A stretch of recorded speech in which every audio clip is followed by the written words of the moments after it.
भगवान श्री कृष्ण जब माता देवकी और पिता वसुदेव को कंस के चंगुल से छुड़ाने गए, तब उनकी उम्र 14 वर्ष थी। उनकी माता ने उनसे पूछा कि बेटा तुम तो भगवान हो, तो तुम हमें पहले ही कंस के चंगुल से छुड़ा सकते थे, इतनी देर क्यों कर दी? तो कृष्ण जी ने कहा, माता क्या पिछले जन्म में आपने मुझे 14 वर्ष का वनवास नहीं दिया था? माता हैरान रह गई, बोली ये क्या कह रहे हैं आप?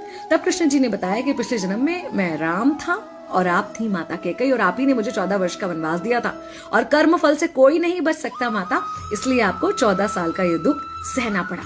तब आश्चर्यचकित होते हुए माता ने पूछा, तो फिर यशोदा पिछले जन्म में कौन थी? कृष्ण जी ने बताया, वो थी माता कौशल्या, जो 14 साल तक अपने पुत्र से अलग रही थी। उन्होंने उस दुख को सहा था, इसलिए इस जन्म में 14 साल मैं उनके पास रहा और मेरे साथ रहने का, माता और पुत्र के प्रेम का सुख उन्हें मिला। कहने का मतलब यह है कि कर्म फल से ना उस युग में कोई बचा था, ना आज कोई बचेगा। खुद भगवान भी कर्म फल से नहीं